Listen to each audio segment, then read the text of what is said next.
So it is not lost on any of us here the difficulties we find ourselves in. This is the last week before the elections, and in all likelihood this is, well, as of yet it has been the most difficult elections of our lifetime. Allah knows what the future will hold, but the fact of the matter is that in all likelihood this election will decide quite a lot of things on the global level. There is even talk that we're close to World War III right now because of what is happening. Multiple countries are being involved in this debacle taking place, and because our country is directly related to every single one of those countries, Allah musta'an, we are facing a very difficult situation right now. Tensions are at an all-time high, and Muslims themselves are very much divided. There's a lot of anger, a lot of fear, a lot of accusations, even within our own community. Today, inshallah ta'ala, I want to shed a little bit of religious light. Now, I'm not going to be too explicit in my endorsement of any one group because of multiple factors. Of them is that this is a masjid, and the laws of this country do not allow explicit endorsements anyway. Nonetheless, political talk is not endorsement, and one can criticize policies without endorsing. So I want to begin actually with an incident from the seerah that demonstrates the natural reality of living as a minority. It is narrated with an authentic chain to the tabi'in that our mother, Salama radiallahu ta'ala anha, who was, of course, eventually she married the Prophet ﷺ, she migrated to, as you know, Abyssinia. And she was one of the 85 Muslims who were living in Abyssinia for more than 13 years. So they were a minority in Abyssinia. And she mentions to us that sometime in that time frame, what happened was that the nephew of Najashi began clamoring support and fomenting hatred against his uncle and wanted to overthrow his uncle and take power. And this eventually led to a civil war in Abyssinia, in Habasha. There was a civil war between Najashi and between his nephew. And it appears from the books of Sirah. Now, one of the problems is that these 10 years, we only have a few narrations. They're not narrating in a lot of detail. But what we can derive is that it appears that the nephew of Najashi was using the issue of the Muslims as one of his rallying calls. And he was claiming that if he gets into power, that he will then get rid of the Muslims. And Najashi, as you know, was supporting the Muslims. So Salama says that when we heard of the battle taking place, and I quote you directly from her own phrase, she said that we did not feel any fear that was worse than the fear of what might happen. She is saying the Muslims were petrified, terrified of what is going to happen. And we began making dua to Allah. Nad'u Allah Azza wa Jal. We began making dua to Allah and asking Allah's nasr, nastansirullah, asking Allah's nasr for the army of Najashi against the army of his nephew. Now pause here before I move on. At this point in time, nobody knows Najashi is a secret Muslim. In fact, none of the Sahaba knew this. Only Jibreel came to the Prophet ﷺ when Najashi died. And Jibreel said, your brother Najashi has passed away, lead Salat al-Janazah for him. Up until that point in time, Najashi's Islam was totally secret. Nobody knew. From all apparent purposes, Najashi is a kafir, and his nephew is a kafir.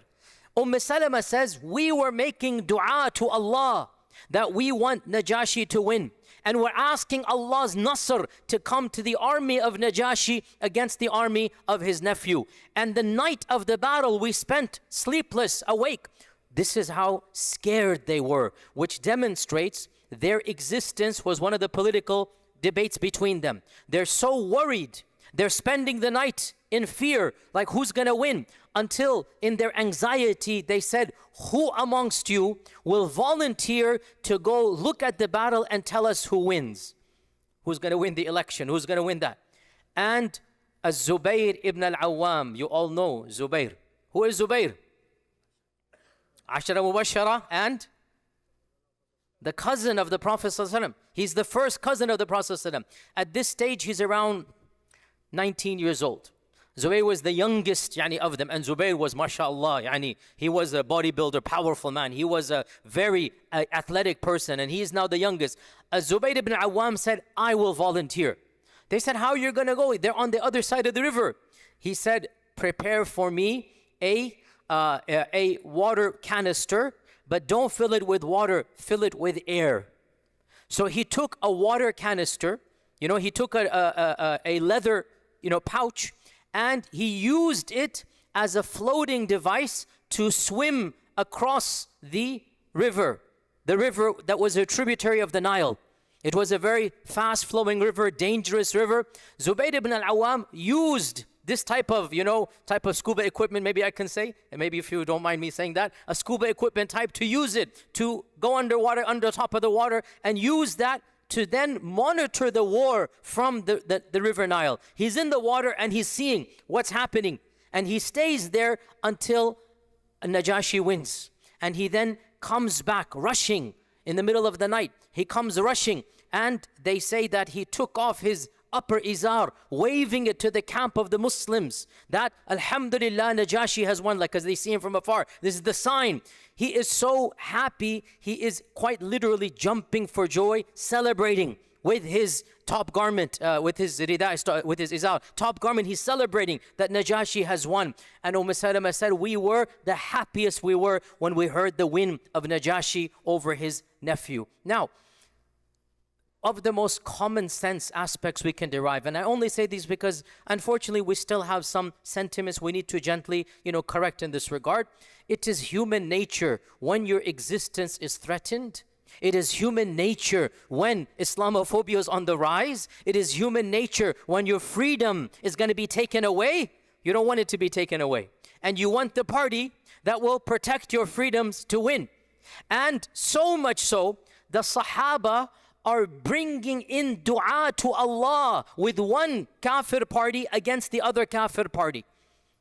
If dua to Allah is allowed between kuffar parties, then wallahi min babi awla, a priori, a million times easier. If you can make dua to Allah as a ritual between two parties, without a doubt you can do much less than this, which is campaigning, which is voting, which is helping in the dunyawi sense, right? Again, I say this because we still have this sentiment amongst us that voting is haram, voting is shirk, voting is kufr. Subhanallah, at this point, Najashi was a public kafir, and in his court, kufr practices took place. We know this from the seerah. When Amr ibn al-As and the others of Quraysh entered Najashi's palace, the first thing they did, they followed the custom of the time, and that is, they did sajda to Najashi.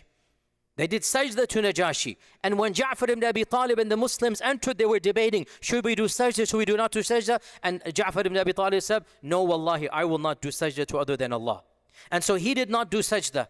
Remember the story from the conversation. My point being, Najashi's court is ruling by other than the law of Allah. Najashi has practices that are kufr. Najashi's court is a pagan or a kufri court. The Sahaba didn't say, if we make dua for Allah, this is an endorsement of all of the kufr of Najashi. And yet we have in our midst those who say, if we vote, it is an endorsement of all the kufr of that party. No, it doesn't work that way. This is a figment of your imagination. No rational person, no aqil, no person who understands politics, no person who actually votes, actually believes that when I vote for one candidate, this is an endorsement of everything about that candidate. Just like the Sahaba are saying, we're making dua to Allah. One of these critics will say, this means that they're making dua that shirk is done in the court of Najashi when they do sajda to him. No, this is a figment of the imagination of small groups of people that alhamdulillah they're getting less and less. We need to push back. That there is no kufr in voting. There is no shirk in voting. There is nothing wrong with wanting a party that will preserve your rights. And if you can make dua to Allah, and if you can be so scared you want Allah's nasr to come, and if you can send Zubayr ibn al-Awwam to monitor the elections or the civil war, this clearly shows you have vested interests, and there's nothing wrong with being a part of making sure your vested interests will be manifested. Now, of course, that is a nice, easy, hypothetical situation when we have a Najashi. Who is our Najashi in the current climate? Who is our Najashi in the current climate? Allahul Musta'an. This is where we get the reality, okay? So once I've talked hypothetically that it is permissible to be a part of the system, it's okay to want to be a part of it and to influence and to make dua. This is human nature, as I said. You are disconnected from reality if you have any view other than this. We want our freedoms preserved, and it is our constitutional right, and we have the right to lobby and petition, like Ja'far lobbied directly with Najashi himself, and like the Sahaba are wanting one group to win over the other. Now, obviously, there is no democracy in Abyssinia. They cannot go vote. But my point is, if they are invoking Allah for one side, they are doing more than voting. This is what I'm saying. If they're making dua to Allah, this is a ritual. And they're allowing a ritual to make one side above the other. This is far bigger than casting a vote. And in your heart, you know that I don't agree with everything about this party. Do you understand how I'm using that incident? If theology is allowed to be brought into an election, then without a doubt, the type of stuff that we do is, a priori, even more so, it is allowed. So the point though is not, is it allowed or not? We've gone over this multiple times. I've said this so many times. The issue is, what do we do in deciding our Najashi? And the reality is that in the current climate we are in, it is not an easy case. And this is where the tensions are rising. And I have witnessed, unfortunately, a very sad phenomenon, which is why I am addressing this topic today. And this phenomenon is that Muslim civic leaders and Muslim scholars are using language against other Muslims that is not befitting. Muslims are fighting other Muslims and accusing other Muslims of hypocrisy and accusing Muslims of not caring about Allah, of betraying the religion, of being treacherous to the religion of Allah if they disagree based upon political analysis. And this is what has prompted me to have a brief lecture today to address this inter-Muslim problem. Now, for the record, a group of imams, yours truly, a group of imams have signed a very public petition that these imams have said that we should not reward any major of the two parties that has clearly endorsed genocide. Okay? This is an opinion. The language in that draft does not mention that if you disagree with us, you're a kafir. If you disagree with us, you're a deviant. If you disagree, no, it's simply an opinion. An opinion. And the wisdom of those people who signed that, the question is, the pushback is, a third party will never make it to the White House, at least not in the next 10, 20, 30 years. The third party, it is impossible that the third party will actually make it to the White House. So many people think this is a useless tactic. And the response is, no, you haven't understood the wisdom of why this group is saying what they are saying. When you vote third party, what you are doing is you're expressing bold dissatisfaction and anger at both parties. When you vote third party, which is a very small group, for the first time, this small group is getting significantly larger. This is the largest the third parties have ever been for Allah knows how many years. And therefore, what you're doing, you're sending a message to the two big parties that there is a sizable minority that is angry with you. And that minority, the message then will be, oh, both parties, you need to shape your policies to cater to the people that are angry at you. By voting third party, the message is given, you are sending the clear signal that both of you parties are bankrupt, and unless you change your policies, you are not gaining us back.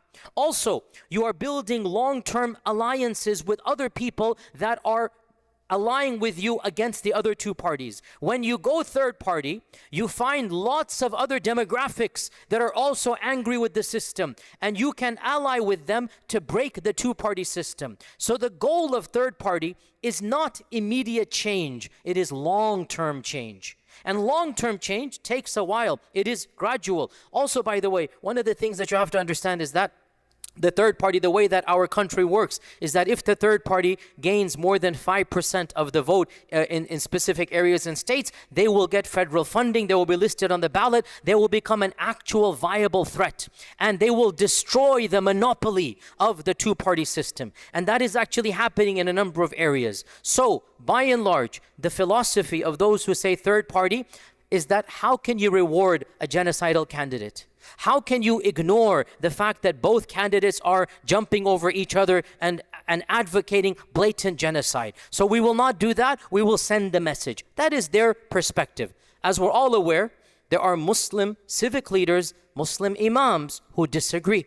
You all saw a few days ago in the Republican side of things, right? The presidential candidate had a whole host of, imams behind him, mashallah, dressed appropriately as well, and saying Muslims for Trump. Okay, you saw this reality there.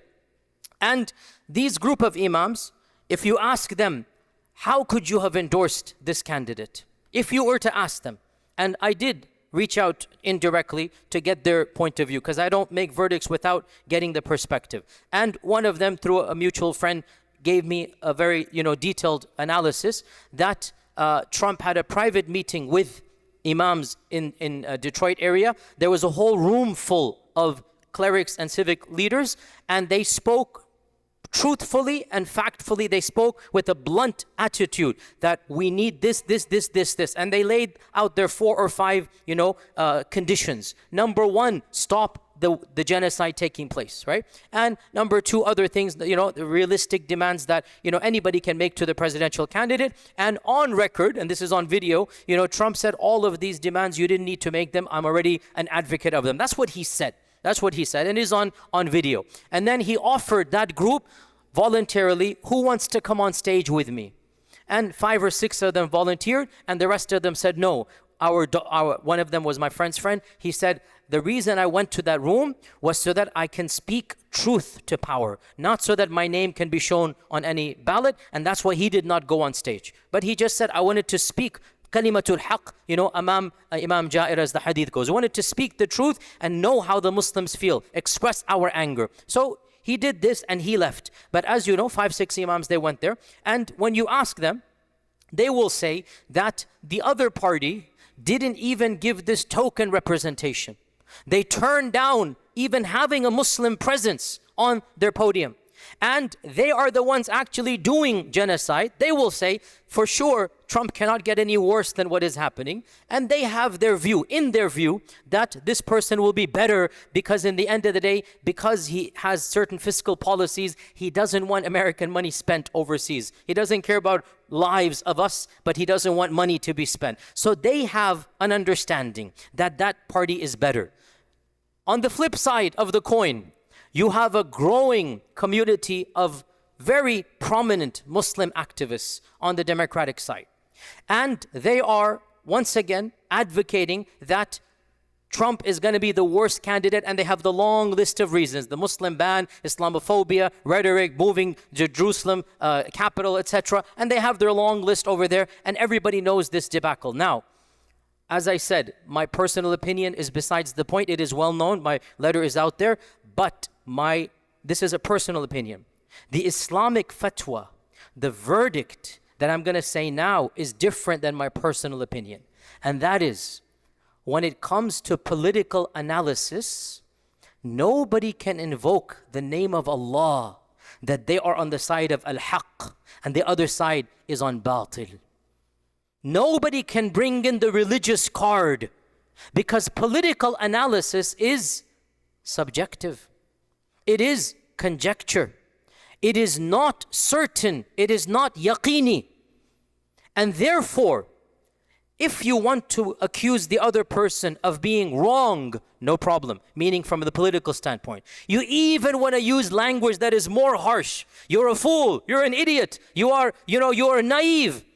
Pause here. You're not going to win people to your argument by insulting them. And if you want people to be convinced, if you call them foolish, as some of the Muslims are calling each other, you're not going to win. If you call them naive, everybody accuses everybody else of being naive in politics. Everybody accuses everybody else of being naive. Both parties are accusing, both Muslims of each side are accusing each other of being naive. And we also have been accused of being naive when we say vote third party. Everybody is accusing everybody. Who gets to decide? Who will judge the judges? Who will be the final arbiter? Who will decide? Who can predict the future? Who can predict the future such that you think this person is evil, and when they get into office, actually it turns out they might do something that is beneficial. Politics is filthy and dirty. Politics is full of lies. Politics is deceit, and we all know this. So therefore, if you want to say they're wrong, you can say that. If you want to say they're foolish, I think you are being foolish when you use the term foolish, because you're not going to win points. But it is not un-Islamic. But the minute you say you are a traitor to Allah and His Messenger, the minute you say you have betrayed the ummah, the minute you bring in the religion card, even as I have strong personal views, I will say, no, this is crossing the red line. You cannot use the religious card between Muslims who think that the way to support Palestine is this versus this versus this versus this. The only time you can use the religious card is if somebody literally says, I don't care about the genocide. I want my taxes to go down. That person, you say you have betrayed the ummah. You are selfish. You are more concerned about your pennies and cents versus the thousands of children dying. Then you can use the religious card. But anybody who says, I believe third party, Democrat, Republican, is going to be better for the cause of Gaza, that's their analysis. And who are you to force your analysis on other people? Let us go back to our hero, Zubayr ibn al-Awwam, and extract another benefit from his life. Zubayr ibn al-Awwam lived a very long life, and he participated in so many battles, and he was, as you know, the warrior of Islam. He was the warrior and he was the Hawari of the Prophet ﷺ. Do you remember how he passed away? He passed away a very tragic death in our history, very sad, and that is in the first civil war. In the first civil war, when politics for the first time divided the ummah. It divided the ummah, and it created an entire series of events that Sunni Islam, and we are all Sunnis, Sunni Islam says, let's not talk about it. It's literally PTSD, literally. We don't want to talk about it. Let's just move on. As Imam Ahmad said, that was a time Allah saved our swords from having to choose sides. So let us save our tongues from having to choose sides as well. Sunnism, by and large, moved on. And that's why we, as a default, don't talk about that episode too much. We skip over it. We fast forward it. It's a very painful. More Sahaba were killed between the Sahaba fighting, the Battle of Jamal, the Battle of Siffin, the two big battles. More Sahaba were killed fighting each other than all of them had been shaheed fighting the Romans and the Persians. Very, very, very sad time. Ali radiallahu anhu on one side, Aisha radiallahu anha, and Talha and Zubayr on one side, and they have the Battle of Jamal, and a massacre ensues, really. And Talha dies, and Zubayr dies. Shaheed died. They both died in the Battle of the Jamal. And our mother Aisha's camel is surrounded. And finally the camel itself is killed, and the camel collapses. And Ali radiallahu anhu says, you cannot touch her. She is our mother and she is protected and sent back. But tens of thousands of people died. And then a few months later, the Battle of Siffin, which was even bigger. And you have once again on one side Amr ibn al-As and Muawiyah and other Sahaba, and on the other side all of these other great Sahaba, and another massive tragedy occurs. From this tragedy, we should learn. From this tragedy, multiple groups split up. You had one group that said, Ali radiallahu anh is theologically right, and those who oppose him, they are theologically wrong, and they're sinful, and they're deviant, or they're kuffar. And this group, eventually, many strands of Ahl al-Tashayyu', they have this strand.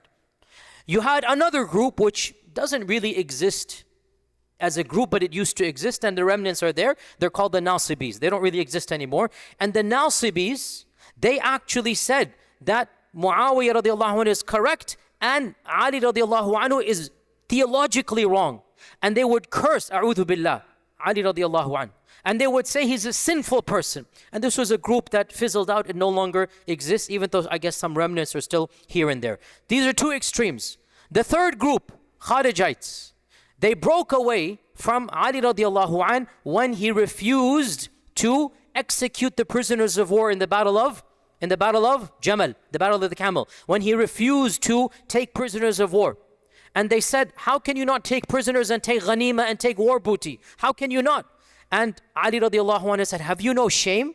Who amongst you will take our mother Aisha radiallahu anha as a prisoner? Have you no shame? These are not kuffar. These are Muslims, and the rules are different when we're fighting Muslims versus the Byzantine versus the Sassanid. And so he refused to apply those laws in the battle of Jamal. And the Kharijites said, this means you are fighting a group that you did not think is incorrect. This makes you incorrect. And so the Kharijites said, you're a kafir, he's a kafir, everybody's a kafir. And that's what they believe. Everybody's a kafir.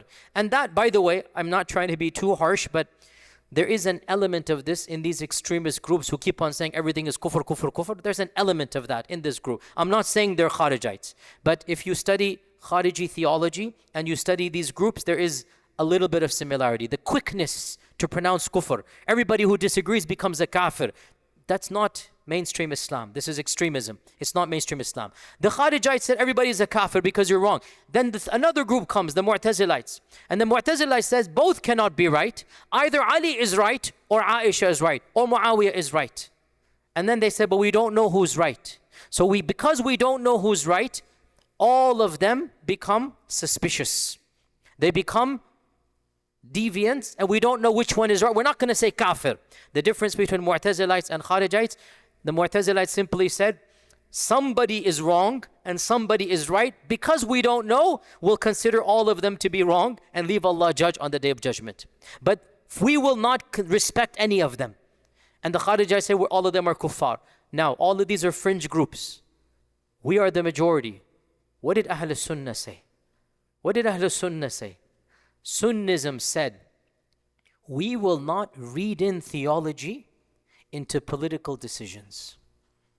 This is our stand.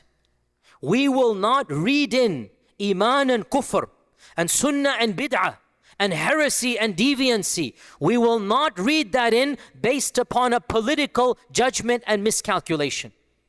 Rather, the one who was right, Allah will reward them double. And the one who was wrong and sincere, Allah will still reward them a single. And we leave their affair to Allah. وَرَضِيَ اللَّهُ عَنْهُمْ أَجْمَعِينَ.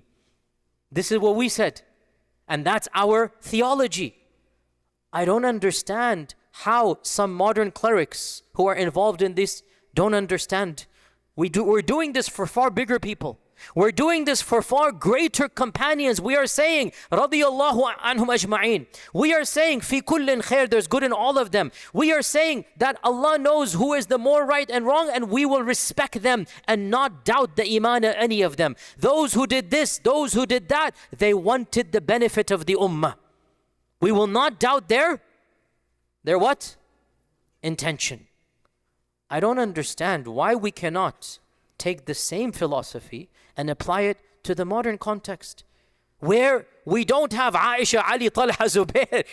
We have people that are infinitely smaller than them. Can't we make the similar excuse for them? So my position, therefore, is very straightforward. It is mainstream Sunnism. You may take whatever position you want, and you may argue it passionately, and you may try to convince the other person. But the red line that we cannot cross is the line of accusing your opponent to be somebody who is treacherous to the ummah, disobeying Allah and His Messenger. Your analysis is not divine. And your opinion of the current political climate is not wahi from Allah. So if somebody has a different opinion, they have the right to hold it. And then final point, and this is a very deep and profound point. I hope you understand what I'm saying. In the grand scale of things, even though my opinion, I've already hinted at it, what it is. In the grand scale of things, it is actually healthy for the Muslims to be represented across the American spectrum. We need inroads to all peoples, because one of them is going to be elected, and to have some representation is better than none. So you have to act as an adult, as a mature person in the room, not as a little child throwing a tantrum. You have to act in a very mature manner and understand you can't put all of your eggs in one basket. It's actually a bit dangerous to do that. And therefore, even if I have an opinion, and I do, and I will tell you my opinion outside where I'm allowed to do so a little bit more bluntly, and it's public news, even if I have an opinion, I have never used Islamic negative adjectives for those who disagree with me. And I say anybody who does so has actually committed a mistake in the eyes of Islam. It is not allowed to impugn niyat. It is not allowed to accuse of deviancy those who disagree with political analysis. So we conclude by stating we have a duty to help our brothers and sisters in Gaza, and a part of that duty is to be involved in the process. And by the way, one thing leads to another. Guys, it's not just the head office. There's senators, there's congressmen, and sometimes one congressman, one senator will be the spark of change. And in this state of Texas, I cannot be too explicit, but we have some really nasty people, right? And they're not too far from being evicted if you put your, that's all I can say. Look at the reality. Don't just look at the top office. Sometimes lower level is actually a catalyst to bring about a massive change. So do your due diligence. There's nothing wrong with getting involved in the system. It is completely Islamic to do so. And my encouragement to all of you is indeed to be active politically, socially, to vote. But more important than all of this, make your niyyah pure, raise your hands to Allah, make sure your iman is strong, do your best to have proper, strong tawakkul in Allah subhanahu wa ta'ala, spiritually, socially, and then yes, politically, start creating a change. And may Allah subhanahu wa ta'ala bless all of us and guide us to that which is useful and beneficial. Jazakumullah. السلام عليكم ورحمة الله وبركاته. فيا ذلي ويا خجلي إذا ما قال لي ربي أما استحييته تعصيني ولا تخشى من العتب وتخفي الذنب عن خلقي وتأبى في الهوى قربي فتب مما جنيت عسى تعود إلى رضا الرب تعود إلى رضا الرب